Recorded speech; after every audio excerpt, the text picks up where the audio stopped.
Vamos ver agora algumas aplicações que levam a casos particulares da série de Fourier. Primeiro, alguns exemplos que vai nos levar à série seno e cosseno e nos ajudar a entender um pouco de convergência. Depois a gente vê aplicações em equações diferenciais em um problema físico. Então, o primeiro exemplo é a função f de x é igual a x2, que eu quero fazer uma expansão em série de Fourier no intervalo de menos π a π. Esse é o meu problema. Então eu vou propor a expansão, como a gente tinha nesse intervalo, lembra que a gente tinha uma expansão apropriada na forma A0 sobre 2, mais somatório de n igual a 1 para frente, de AN cosseno de nx, mais BN seno de nx. Tá? Então, determino os coeficientes usando aquelas relações de ortogonalidade que eu já construí de uma vez por todas, então posso usar direto. Nesse intervalo é assim que funciona. 1 sobre π, integral de menos π a π, a função é f de x, cosseno de nx dx. Tá? Então eu faço essa integral. Essa integral é fácil de fazer por partes, e aí eu consigo chegar no resultado. Vou só colocar ele aqui, menos 1 a n, 4 sobre n2, para n maior que zero, no caso n igual a 1 para frente, então tá ok. O Bn, a integral de 1 sobre π,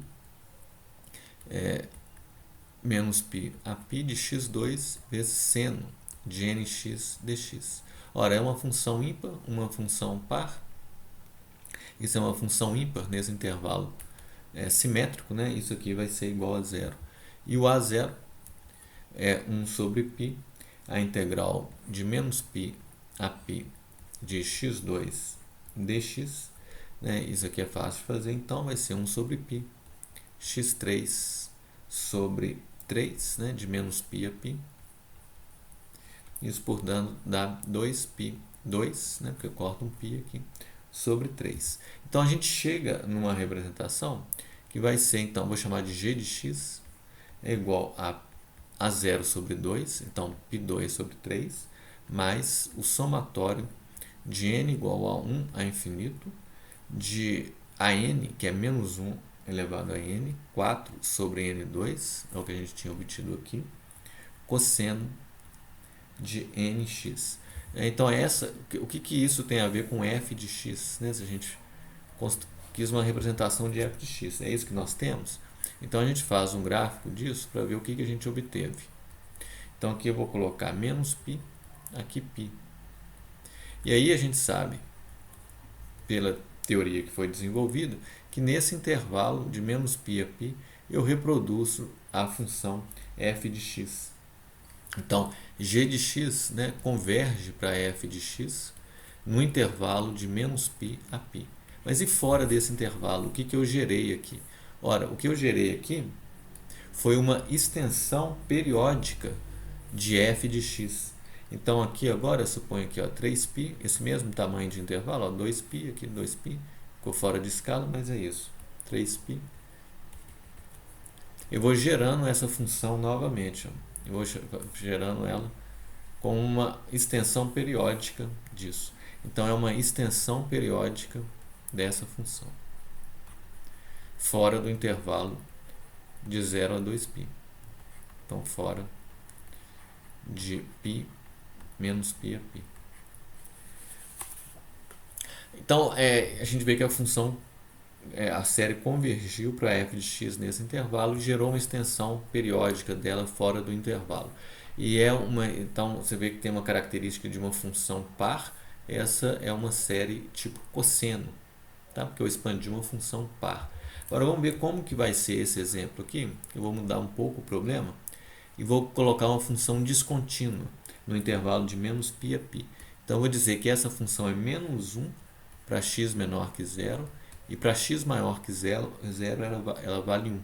Então a minha função é algo assim, x, f, aqui é 1, aqui é menos 1, aqui ela vem para cá, aqui ela vem para cá. Como que eu faço uma série de Fourier disso no intervalo de menos π a π? Ora, calculo os coeficientes de expansão da mesma forma de antes.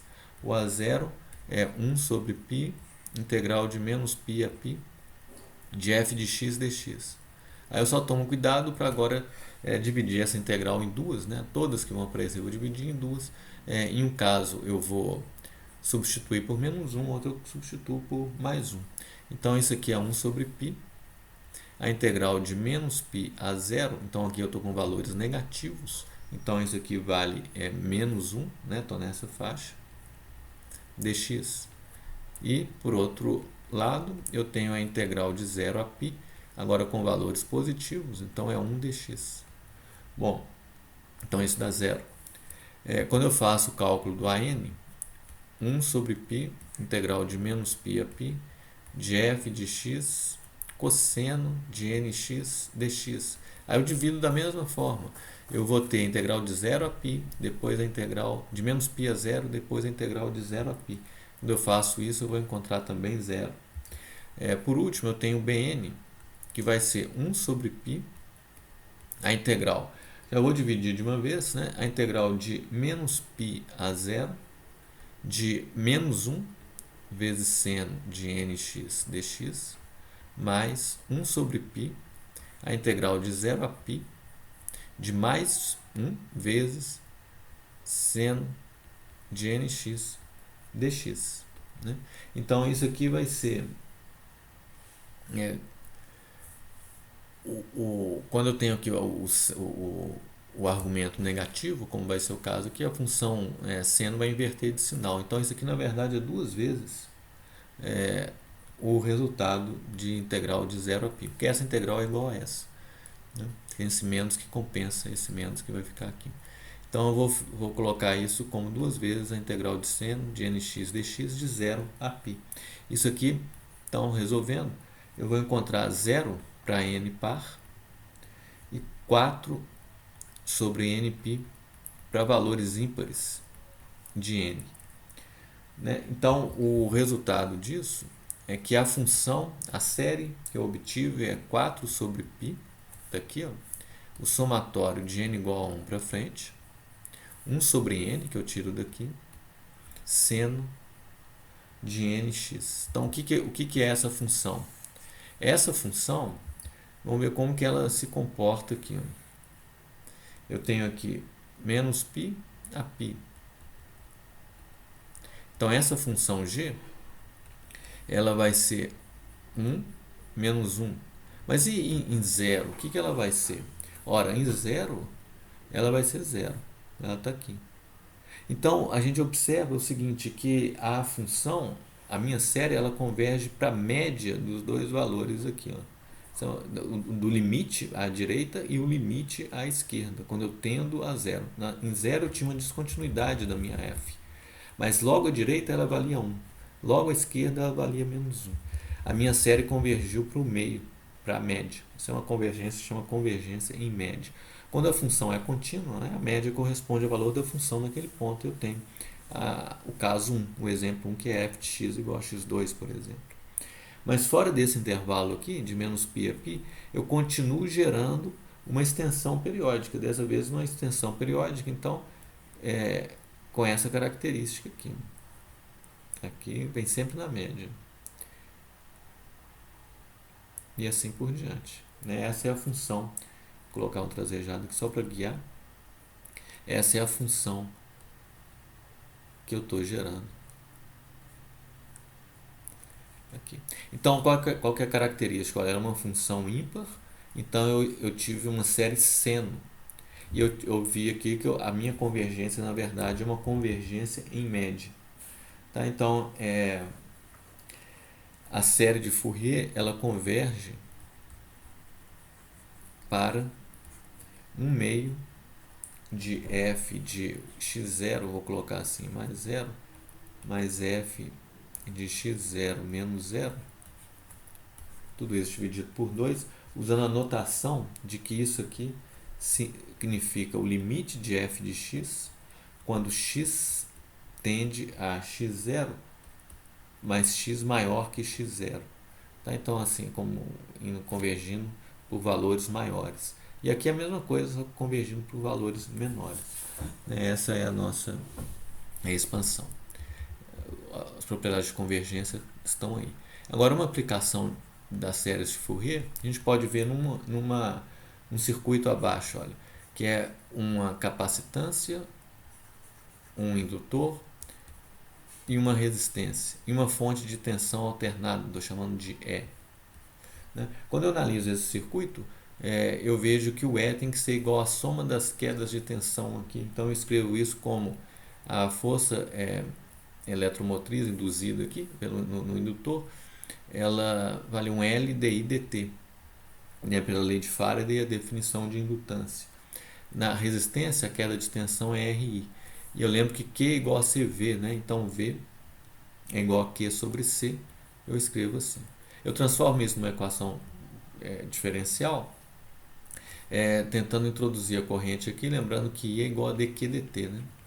Então, se eu derivo tudo isso no tempo, eu tenho a seguinte equação diferencial. L d2i dt2, uma equação de segunda ordem, escrita assim, ó, R di dt, mais, aqui eu tenho o dq dt, que vai ser o I, então vai ser I sobre C, e isso vai ser a derivada no tempo da minha fonte de tensão, dE dt. Essa é a equação que eu quero resolver para achar o que então? Para achar o I de t. O que eu tenho? Eu tenho o comportamento no tempo da fonte, que é o E.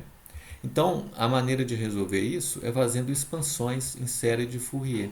Aí o que vai acontecer é que eu me livro da equação diferencial imediatamente, já conseguindo fazer as derivadas temporais. E aí eu fico com um problema bem simples de resolver, como nós vamos ver. Então eu vou propor uma série complexa com E elevado a I n ômega t, colocando E de t como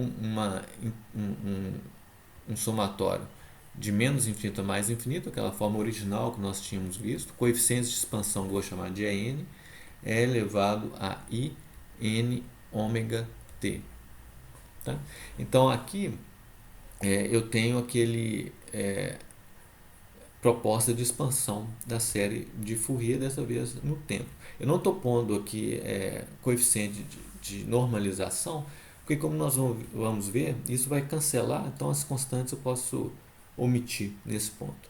A corrente eu vou colocar como expansão também de n, indo de menos infinito a mais infinito, Cn é elevado a I n ômega t. Então vamos ver com essas propostas o que eu consigo na minha conta.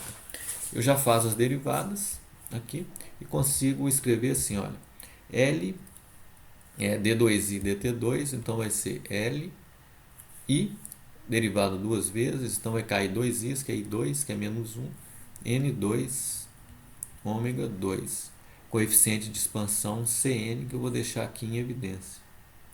Aqui eu tenho R di dt, então eu vou ter R I n ômega.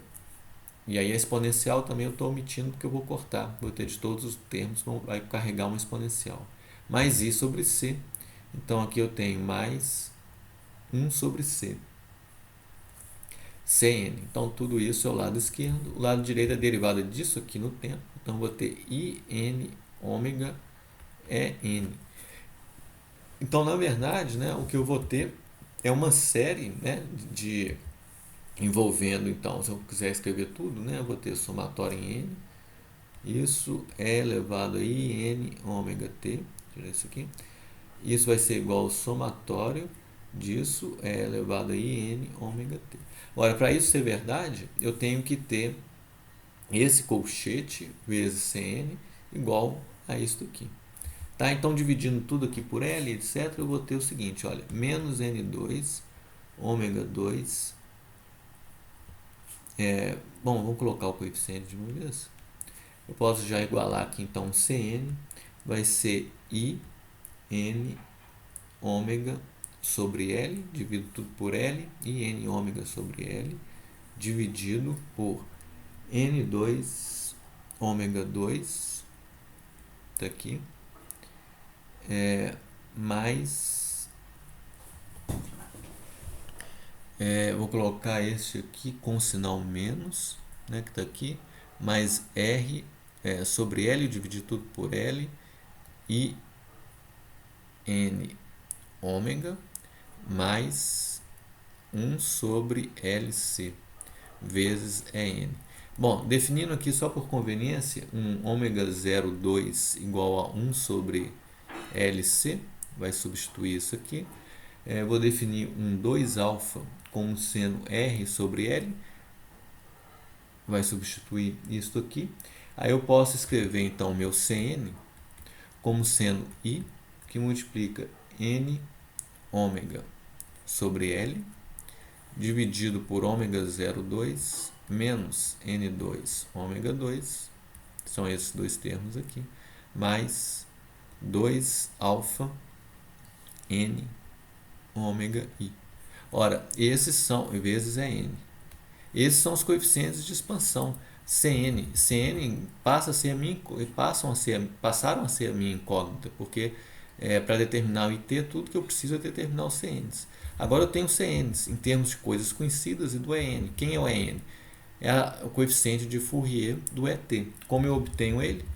Fazendo a expressão usual de cálculo do coeficiente de expansão, que vai ser este aqui. De t elevado a menos i n ômega t dt. Observa que isso aqui é como se eu tivesse lá o π, né, que eu tinha feito antes, agora eu tenho t sobre 2. Então essa é a minha expressão, e eu consegui resolver a equação diferencial, né, quase que em uma linha, né? Só fiz a substituição das propostas de série aqui e imediatamente reconheci o coeficiente e ele é completamente determinado dessa forma. Tá? Então esse é o nosso resultado.